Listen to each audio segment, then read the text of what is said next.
بسم اللہ الرحمن الرحیم۔ السلام علیکم ورحمۃ اللہ وبرکاتہ۔ ناظرین، میں ہوں آپ کا ہوسٹ حافظ محمد مامون اصغر، اور پیس ٹی وی اسٹوڈیو سے میں آپ کو خوش آمدید کہتا ہوں۔ اصلاح عقیدہ کے پروگرامز کا سلسلہ جاری ہے، اور جس میں ہم بات کر رہے ہیں کہ کتابوں پر ایک مسلمان کا کیا عقیدہ ہونا چاہیے۔ اسی سلسلے میں اس موضوع پہ بات کرنے کے لیے ہمارے ساتھ موجود ہیں ابو انشاء قاری خلیل الرحمن جاوید صاحب۔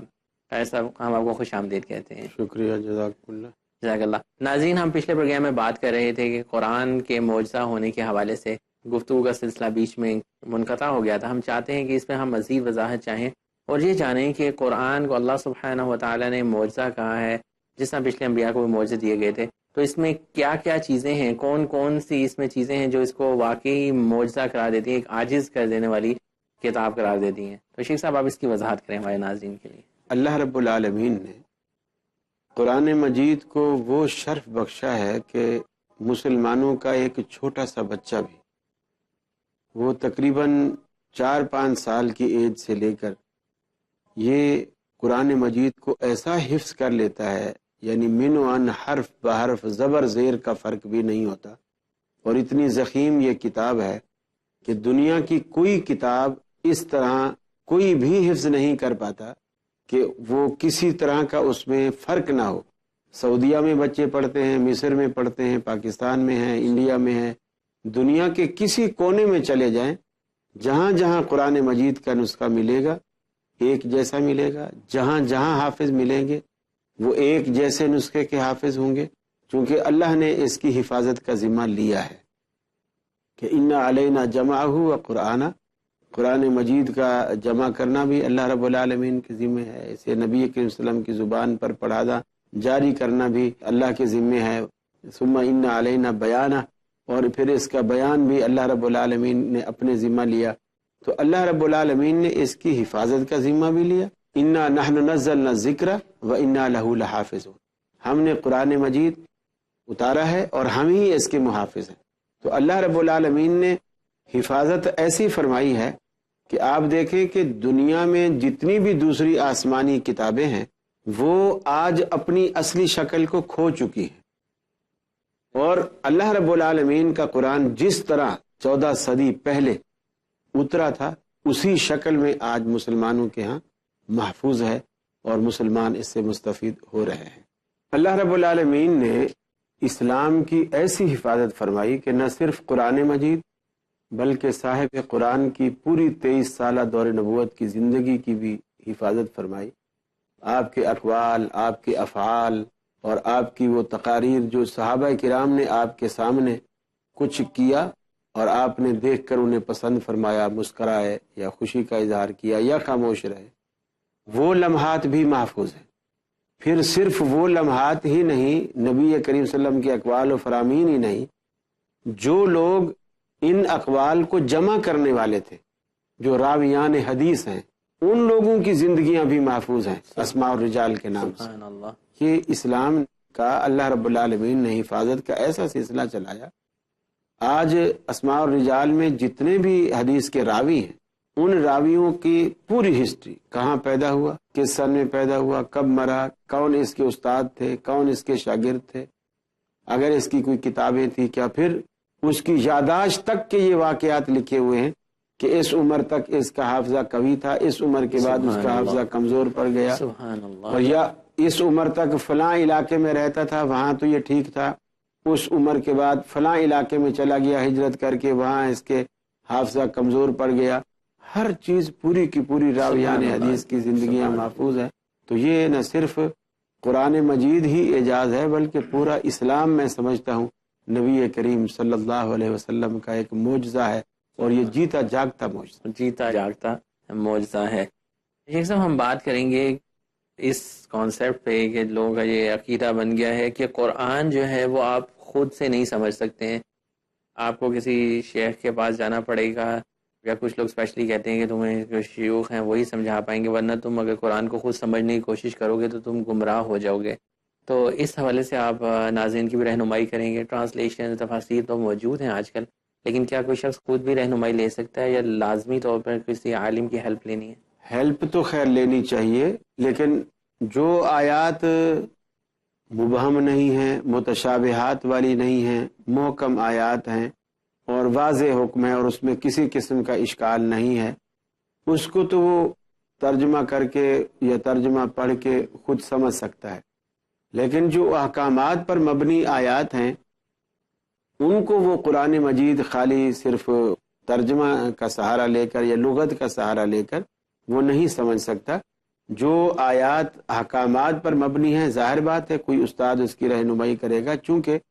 قرآن مجید اجمالاً کسی بات کو بیان کرتا ہے۔ اجمال سے مراد یہ ہے کہ اختصار کے ساتھ قرآن مجید بیان کرتا ہے، اور نبی کریم صلی اللہ علیہ وسلم پھر اس کی وضاحت فرماتے ہیں۔ تو اگر نبی کی وضاحت ساتھ نہیں ملے گی تو قرآن کا مفہوم بدل بھی سکتا ہے۔ خود ایک صحابی رسول جس کی مادری زبان عربی ہے اور خود بھی وہ عربی جانتا ہے اور اس کی مادری زبان بھی عربی ہے، اور وہ رسول اکرم صلی اللہ علیہ وسلم کے پاس آتا ہے اور رسول اکرم صلی اللہ علیہ وسلم سے آ کر کے کہتا ہے یا رسول اللہ، یہ جو آیت اللہ نے نازل فرمائی ہے کہ رات کو جو ہے اس وقت تک کھاتے رہو حتیٰ یتبین لکم الخیط الابیض من الخیط الاسود من الفجر، میں تو بڑا پریشان ہو گیا ہوں، ایک کالا دھاگا رکھا ہوا ہے، ایک سفید دھاگا رکھا ہوا ہے، اور اندھیرے میں اس کو دیکھتا ہے اور دونوں ہی اندھیرے میں کالے نظر آ رہے ہیں، تو پھر کھانا پینا شروع کر دیتا ہے، پھر وہ دیکھتا ہے تو پھر اسی طرح تو آپ نے فرمایا تو نے اس آیت کو سمجھا ہی نہیں ہے، اس کا یہ مطلب تھوڑی ہے کہ یہ جو درزی گٹیاں استعمال کرتا ہے یہی دھاگے تم کالے اور سفید رکھ کے اس کو دیکھتے رہو، بلکہ اس سے مراد یہ ہے، کالے دھاگے سے مراد رات کی تاریکی اور سفید دھاگے سے مراد وہ جو صبح صادق ہوتے وقت جو آسمان پہ بالکل ایک باریک سی لکیر سفیدی کی سورج کی پہلی کرن جو آسمان کی سیاہی کو چیرتی ہوئی مشرق کی طرف سے اوپر آتی ہے، تو وہ سفید دھاری مراد ہے۔ سحری کھانے والا اس وقت تک کھا پی سکتا ہے، وہی وقت فجر کی اذان کا ہوتا ہے، اور پھر اس کے بعد اذان ہوتی ہے اور کھانا پینا بند ہو جاتا ہے۔ تو اب وہ عربی ہے، اس کو ترجمے کی بھی ضرورت نہیں ہے۔ بعض دفعہ اس کے اندر کچھ مراد ہوتی ہے، لفظ تو آپ سمجھ جائیں گے۔ مثلا آپ کے کسی دوست نے آپ کو خط لکھا ہے، آپ اس خط کو پڑھتے ہیں، اس میں السلام علیکم ورحمۃ اللہ، میں خیریت سے ہوں، آپ کی خیریت بھی ٹھیک، سب کرنے کے بعد اس نے اتنا ایک لفظ لکھا شارجہ والی بات، آپ نے یہ پڑھتے ہی آپ نے ہنسنا شروع کر دی، کہکا لگایا، ہنسنا شروع کر دی۔ اب میں نے آپ سے خط لے لیا، وہ اردو میں ہے اور میں پڑھ سکتا ہوں، میں نے اس کو پڑھا، جو آپ نے پڑھا تو میں نے پڑھا، اور میں نے شارجہ والی بات بھی پڑھی جی، لیکن مجھے ہنسی نہیں آئی، اس لیے کہ لفظ میں نے پڑھ لیا ہے، لیکن اس کے لفظ کے پس منظر میں ایک کیا بات چھپی ہے جو اس نے اشارہ کیا ہے آپ کو، وہ تو خط لکھنے والا جانتا ہے، یا جس کو خط لکھا گیا وہی جانتا ہے۔ تو قرآن مجید کے اندر جو اسرار و رموز ہیں وہ لفظوں میں نظر نہیں آتے، اور وہ گہرائی میں جا کے وہ پھر وہی بتا سکتا ہے جو ان رازوں سے واقف ہو، اور ان رازوں سے سوائے نبی کے اور کوئی واقف نہیں ہے۔ تو قرآن مجید کو ہم سمجھیں گے تو نبی کریم صلی اللہ علیہ وسلم کی زبان اقدس سے سمجھیں گے تو ہم صحیح طریقے پر پہنچ سکیں گے۔ اب جیسے قرآن مجید میں فرمایا، جیسے اقیم الصلاۃ، نماز کو قائم کرو، اب قرآن نے کہہ دیا، اب ایک شخص نے ترجمہ پڑھا ہے، ٹھیک ہے، وہ کہتا ہے نماز قائم کرو۔ اب یہ نماز کیا چیز ہے، یہ صلاۃ کیا چیز ہے، یہ قرآن نہیں بتاتا کہ اس میں ایک رکعت ہے، پھر ایک رکعت میں قیام ایک ہے، سجدے دو ہیں، رکوع ایک ہے، پھر اس نماز کی اتنی، پھر قیام میں یہ پڑھنا ہے، رکوع میں یہ ہے، اتحیات میں یہ نبی کریم صلی اللہ علیہ وسلم نے فرمایا صلو کما رأیتمونی اصلی۔ قرآن نے اجمالاً ایک حکم کر دیا، نبی کریم نے اس کی وضاحت کی۔ تو اب عالم کا سہارا اس لیے ضروری ہوتا ہے کہ جو آدمی صرف قرآن مجید کا ترجمہ پڑھ رہا ہے، اس کے ذہن میں جو نبی کریم صلی اللہ علیہ وسلم کے فرامین جو اس آیت کی توضیح اور تشریح پر مبنی ہیں وہ اس کے ذہن میں موجود نہیں ہے، تو اس لیے عالم کا سہارا لینا ضروری ہے۔ لیکن اگر کوئی شخص علم رکھتا ہے واقعی، تو پھر علم رکھنے کے بعد پھر وہ اگر اپنی خود اسٹڈی بھی کرتا ہے تو بے شک وہ اسٹڈی کرے، اس کو مفید ہے، کیونکہ ساری زندگی تو استاد نہیں پڑھاتے۔ ہر مدرسے والے نے اپنا ایک نصاب بنایا ہوا، کسی کا 12 سال کا، کسی کا 8 سال کا، کسی کا 6 سال کا، اس کے بعد وہ استاد کے دائرے سے باہر آ جاتا ہے۔ اب وہ جو کچھ کرے گا وہ سیلف اسٹڈی کرے گا، لیکن وہ جو استاد والی رہنمائی اسے حاصل ہوگی وہ اسے اب فائدہ دے گی، اس کی بیس بنائے گی۔ تو اسلام اس چیز کو منع نہیں کرتا کہ وہ اسٹڈی نہ کرے، لیکن جو عام سادہ آیات ہیں جس میں کوئی ابہام نہیں، اشکال نہیں، اس کو تو ٹھیک ہے وہ سمجھ سکتا ہے، لیکن بات کی سادہ آیات ہیں، محکمات ہیں اور متشابہات ہیں، کچھ اسکالرز ان کی ڈویژن کی ہے کہ یہ والی آیات متشابہات ہی ہیں، جی ہاں ایسی بکس موجود ہیں جن میں یہ آسانی کے لیے لکھا گیا ہے، اور ویسے تفاسیر والے بھی لکھ دیتے ہیں، بعض ابہام اشکال ایسے آتے ہیں۔ تو اب جیسے قرآن مجید میں آیا ہے مثال کے طور پر، اللہ رب العالمین نے فرمایا من کان فی ہذہ اعمی وہو فی الآخرۃ اعمی، کہ جو دنیا میں اندھا ہے وہ آخرت میں بھی اندھا ہوگا۔ اب اگر یہی بات اردو میں لکھی ہوئی ہو تو ہر پڑھنے والا یہی سمجھے گا کہ دنیا میں جو شخص اندھا ہے وہی شخص آخرت میں بھی اندھا ہوگا، اور یہی بات عربی میں لکھی ہو، یہی بات انگلش میں لکھی ہو تو یہی مطلب نکلتا ہے۔ لیکن جس پر قرآن اترا ہے انہوں نے کہا اس سے مراد دنیا میں آنکھوں کا اندھا نہیں ہے بلکہ دل کا اندھا ہے۔ سبحان اللہ، کہ جو دین کو نہیں سمجھتا اور دل کی آنکھوں کو بند کر رہا ہے اور اسلام کو، ایمان کو اس میں داخل نہیں ہونے دے رہا اور اس سے اندھا بنا پھر رہا ہے، اللہ رب العالمین اس کو روز آخرت بھی اندھا کر دے، اندھا اٹھائے گا۔ اس کا مطلب ہے کچھ متشابہات ایسے ہیں جن کے بارے میں ہمیں لازمی طور پہ اسکالر سے کنسلٹ کرنا پڑتا ہے، ورنہ ہم گمراہی کا بھی شکار ہو۔ اب آپ دیکھیے جیسے قرآن مجید شیخ صاحب میں چاہوں گا کہ ہم گفتگو کو ادھر سے ہی آگے آغاز دیں گے، چھوٹی سی بریک کا ٹائم ہوا چاہتا ہے، بریک کے بعد ناظرین بریک کے بعد یہیں سے گفتگو کا آغاز ہوگا۔ اپنا خیال رکھیے گا۔ السلام علیکم ورحمۃ اللہ وبرکاتہ۔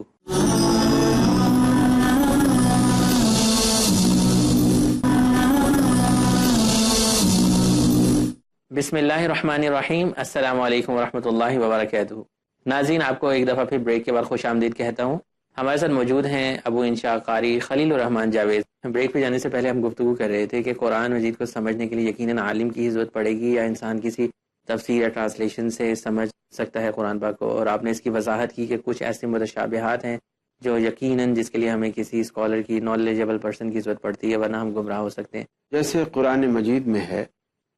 کہ اللہ رب العالمین نے جو حرمت والے رشتے بیان کیے نا سورہ نساء میں، حرمت علیکم امہاتکم وبناتکم واخواتکم، تو ان میں ایک یہ بھی حرام کیا کہ ان تجمعوا بین الاختین، کہ تم دو بہنوں کو ایک شخص کے نکاح میں جمع نہیں کر سکتے۔ دو بہنیں یعنی ایک شخص نے اگر کسی لڑکی سے شادی کی ہے تو اب وہ اس سے شادی رہتے ہوئے، نکاح برقرار رہتے ہوئے اپنی سالی سے شادی نہیں کر سکتا، ٹھیک، یہ حرام ہے۔ اب ایک شخص ترجمہ پڑھتا ہے اور وہ صرف اسی پر عمل کرتا ہے کہ جی ٹھیک ہے دو بہنیں جمع نہیں کر سکتا، باقی تو سب کو جمع کر سکتا ہے، 4 تک تو شادیاں کر سکتا ہے۔ نبی کریم صلی اللہ علیہ وسلم نے 2 رشتے اور جمع کرنے سے منع فرمایا جو قرآن مجید میں نہیں ہے۔ سبحان اللہ، سبحان اللہ۔ نبی کریم صلی اللہ علیہ وسلم نے فرمایا وہ جو عورت جس سے تم نے شادی کی ہے اس کی بھانجی، اس کو بھی جمع نہیں کر سکتے اس کے ساتھ، اور اس کی بھتیجی اس کو بھی جمع نہیں کر سکتے، یعنی اس کے بھائی کی بیٹی اور بہن کی بیٹی دونوں اس کو جمع نہیں کر سکتے۔ اب یہ بات قرآن مجید میں نہیں ہے اور حدیث میں موجود ہے، تو اس لیے حدیث کے بغیر ہم قرآن کو نہیں سمجھ سکتے۔ اور ایک صرف سیلف سٹڈی والا، ہاں اگر اس کو اتنا نالج ہے، حدیث کا ذخیرہ بھی اس کے ذہن میں ہے اور قرآن مجید کا ذخیرہ بھی اس کے ذہن میں ہے، اور پھر وہ اس کو سٹڈی کر رہا ہے تو وہ حدیث اس کی رہنمائی کرتی جائے گی، ٹھیک ہے۔ پھر بھی اب بھی ہم دیکھتے ہیں خود بڑے بڑے علماء مشکلات میں ایسے پھنس جاتے ہیں اور پھر وہ اپنے سے بہتر کسی عالم کی طرف رجوع کرتے ہیں اور ان سے اس کا حل چاہتے ہیں۔ تو ٹھیک ہے، قرآن مجید کو اللہ نے کہا ہے کہ وَلَقَدْ يَسَّرْنَا الْقُرْآنَ لِلذِّكْرِ فَهَلْ مِن مُدَّكِرٍ، کہ ہم نے قرآن کو تمہارے فہم کے لیے آسان کیا ہے،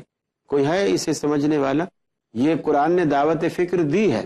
لیکن تقاضے وہی پورے کرنے پڑیں گے جو اس کے سمجھنے کا حق ہے، ورنہ گمراہی کے چانسز بڑھ جاتے ہیں۔ یہ جو ٹرانسلیشن آج کل گاڑیوں میں بھی ہم سنتے ہیں، ریڈیو اسٹیشن پہ لگی ہوتی ہیں، یا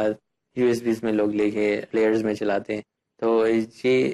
ٹرانسلیشن سننے سے بھی گمراہی کا اندیشہ ہے؟ وہ ثواب ہے، وہ ثواب ہے، جی ٹھیک، کیونکہ وہ ایسا ہے جیسے آپ قرآن مجید کو سمجھ کر پڑھنا چاہ رہے ہیں،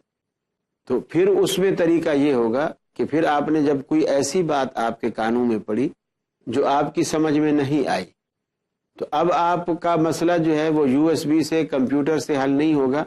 اب آپ کسی عالم سے رجوع کریں، بس وہ بات حل ہو جائے گی، پھر آپ سنتے رہیں۔ ماشاءاللہ، بہت اچھی آپ نے رہنمائی فرمائی۔ قرآن پاک کو ہم دیکھتے ہیں، قرآن سے پہلے اور بھی بہت ساری کتابیں موجود تھیں۔ قرآن میں آپ نے بتایا اللہ سبحانہ و تعالیٰ نے احکامات دیے ہمیں بہت سارے اچھی زندگی گزارنے کے لیے۔ قرآن سے پہلے کی جو کتابیں ہیں، تورات، زبور، انجیل، ان کی ہم بات کرتے ہیں، ان کے اندر جو مواد تھا، ان کے اندر جو کانٹینٹ موجود تھا، کیا وہ بھی اسی طرح جامعہ قسم کا تھا؟ ہر دور کے لیے ایک مکمل اس کے اندر ہمیں رہنمائی ملتی ہے؟ وہ جو چیزیں پہلی کتب میں تھیں وہ اس دور کے لیے تھی، اور قرآن مجید ہر دور کے تقاضے پورے کرتا ہے۔ یعنی اب دیکھو نا، 1400 سال گزر گئے، اس قرآن مجید کے بعد اللہ رب العالمین نے کسی اور کتاب کی ضرورت محسوس نہیں کی، اور قیامت تک محسوس نہیں کی۔ سبحان اللہ، کہ اللہ رب العالمین نے یوں سمجھو کہ آدم علیہ الصلاۃ والسلام سے، نوح علیہ الصلاۃ والسلام سے جس کتاب شریعت کا آغاز اللہ رب العالمین نے کیا تھا، وہ ہر دور میں اس کو پھیلاتا رہا، اللہ پھیلاتا رہا، پھیلاتا رہا۔ جیسے جیسے دور بڑھتے گئے، ادوار آتے گئے، یہ بالکل ایسے ہے جیسے پرکار کے 2 سرے ہوتے ہیں نا، جیومیٹری باکس میں جو پرکار ہوتا ہے اس کے جو 2 سرے ہوتے ہیں، ایک سرا ایسا ہوتا ہے جو فکس ہوتا ہے، وہ سرا ہے جو ہر دور میں ایک رہا، وہ ہے توحید۔ یہ کسی دور میں نہیں بدلی، یہ پرکار کا وہ سرا ہے جو فکس ہے۔ وہ جو پینسل والا سرا ہے وہ شریعت کا سرا ہے، یہ اس کو اللہ ہر دور میں تھوڑا تھوڑا بڑھاتا رہا، بڑھاتا رہا، بڑھاتا رہا، یہ دائرہ۔ پھر ایک وقت ایسا آتا ہے کہ پرکار اپنی فل سائز پہ کھل جاتی ہے، پھر وہ آپ ایک بڑا دائرہ کھینچ دیتے ہیں، اور اس سے پھر بڑا دائرہ اس پرکار سے آپ نہیں کھینچتے۔ تو یہ قرآن مجید جب نازل ہوا اور نبی کریم صلی اللہ علیہ وسلم کا دور آیا، تو اللہ رب العالمین نے شریعت کی اس پرکار کو اس کے فل سائز پہ کھول دی۔ جب اس فل سائز پہ کھول کر ایک بڑا دائرہ کھینچ دیا، پھر اس پرکار کو بھی بند کیا، اس کتاب کو بھی بند کیا، اور اس کے ٹائٹل پر لکھ دیا الیوم اکملت لکم دینکم واتممت علیکم نعمتی ورضیت لکم الاسلام دینا۔ سبحان اللہ، کہ ہم نے سبحان اللہ، جو کچھ دنیا کو دینا تھا دین کی شکل میں، وہ ہم اسلام کی شکل میں دے چکے۔ نہ صرف دے چکے بلکہ ہم مکمل دے چکے۔ اکملت لکم دینکم، آج کے دن ہم نے تم پر تکمیل دین کر دی، دین مکمل ہو گیا۔ جب دین مکمل ہو گیا تو پھر اب اس میں کسی قسم کی گنجائش اور باقی نہ رہی۔ تو اللہ رب العالمین نے تکمیل اسلام میں کی، آغاز وہاں سے کیا، اور وہ شریعتیں اسلام کی بنسبت کمزور تھی کہ وہ صرف ایک بستی، ایک علاقے، ایک قوم، ایک خاندان، ایک قبیلے کی ضرورت پوری کرتی تھی، اس لیے کہ وہ انبیاء بھی جو آئے وہ اپنی اپنی قوم کی طرف آئے۔ لیکن جب نبی کریم صلی اللہ علیہ وسلم کی باری آئی تو آپ نے فقال یا قوم نہیں کہا، بلکہ فرمایا یا ایھا الناس انی رسول اللہ الیکم جمیعا، کہ اے کائنات کے لوگوں، میں تم سب کی طرف اللہ رب العالمین کا رسول بنا کر بھیجا ہوں۔ تو یہ وہ قرآن مجید کی اور اسلام کی حقانیت بھی ہے، اور اسلام کی یہ وسعت بھی ہے، اور اسلام کی یہ ضخامت بھی ہے، جو پوری کی پوری کائنات کی ضرورتوں کو یہ پورا کرتا ہے۔ یقیناً قرآن مجید تو ایک مکمل ضابطۂ حیات ہے۔ شیخ صاحب یہ بتائیے کہ مختلف صحائف بھی ہمیں ملتے ہیں، جیسے پچھلے پروگرام میں آپ نے تھوڑا ذکر ان کا کیا تھا، تو صحائف کے اوپر بھی ہمارا عقیدہ اسی طرح سے جس طرح سے ان کتابوں کے جی اوپر؟ ہاں، یہی مانیں گے کہ اللہ نے صحیفے بھی اتارے تھے، لیکن ہمیں ان کا پتہ نہیں ہے، ان کا نام نہیں معلوم۔ کچھ کا نام ہے صحف ابراہیم و موسیٰ، تو اب وہ کیا ہیں، اس میں کیا کیا باتیں ہیں، اب یہ باتیں تو ہمیں ظاہر بات ہے سابقہ کتب سے ملتی ہیں، تو وہ ساری تعریف شدہ ہیں، تو ہم تصدیق بھی نہیں کر سکتے، تکذیب بھی نہیں کر سکتے۔ اس بارے میں ہمارا لیکن یوں ایمان رکھیں گے کہ ہاں اللہ نے اتارے تھے، ابراہیم علیہ السلام کو بھی دیے تھے، موسیٰ علیہ السلام کو بھی دیے تھے، اس میں کیا تھا یہ ہماری نالج میں نہیں ہے۔ صحائف کے حوالے سے تو آپ نے الحمدللہ وضاحت کی کہ اس میں جو ہے یہ سمجھ لیں کہ مختصر کتابیں تھیں، اور مختلف انبیاء کرام کے اوپر اللہ سبحانہ و تعالیٰ نے وقتاً فوقتاً جب ضرورت ہوئی۔ میں یہ چاہتا ہوں کہ جو صحائف تھے یہ کیا مکمل تختیوں کی صورت میں ہوتے تھے، اور جو دوسری کتابیں ہیں وہ بھی مکمل کتابوں کی صورت میں نازل ہوتی ہے؟ تختیوں کی شکل میں جو ذکر ملتا ہے وہ صرف تورات کا ملتا ہے، جو اللہ رب العالمین نے اسی طرح لکھی لکھائی کتاب تختیوں کی صورت میں اتاری۔ قرآن مجید بھی اس طرح لکھا ہوا نہیں آیا، اسی لیے یہودی اکثر کہتے تھے کہ ہماری تو کتاب جو ہے وہ اوپر سے لکھی ہوئی اسی طرح آئی ہے، اور تمہارا تو قرآن لوگوں نے لکھا ہے، اس طرح کیا ہے۔ اور اب آپ دیکھیں کہ جو لوگوں نے لکھا ہے وہ محفوظ ہے،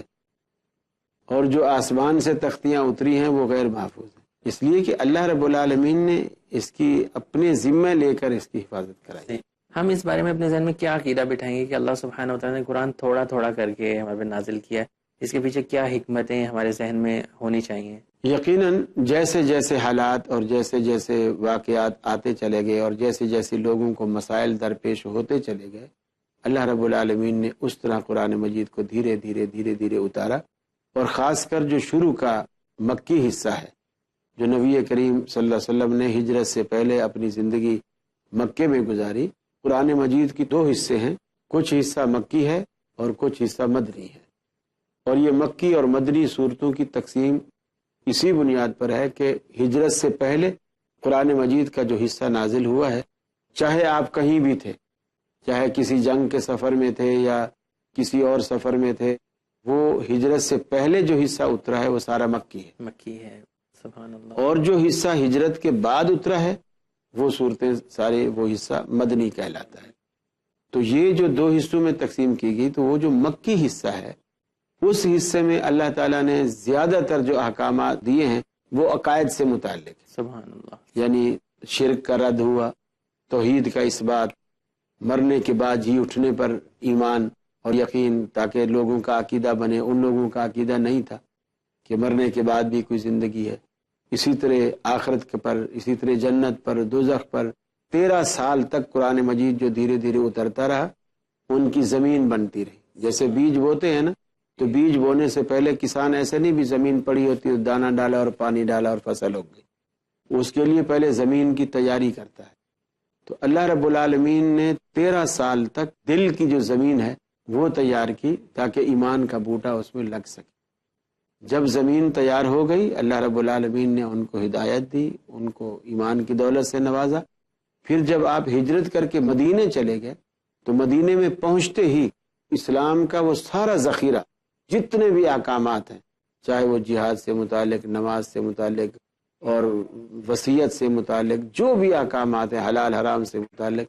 وہ باقی 10 سالوں میں اللہ تعالیٰ نے سارے نازل کیے۔ سبحان اللہ، ماشاء تو اللہ۔ دھیرے دھیرے کی حکمت، جیسے جیسے لوگوں جیسے جیسے کو مسائل پیش آتے گئے، اللہ نے اس کا حل قرآن مجید میں پیش کیا، اور جبریل امین حکم لے کر کے آ گئے۔ صحیح، نبی صلی اللہ علیہ وسلم لوگوں کو ان کے بارے میں بتا دیتے ہیں۔ ناظرین، یہاں پہ پروگرام کا وقت مکمل ہوا چاہتا ہے، ہم انشاءاللہ اگلے پروگرام میں بھی گفتگو جاری رکھیں گے۔ دیکھتے رہیے گا پیس ٹی وی اردو۔ السلام علیکم ورحمۃ اللہ وبرکاتہ۔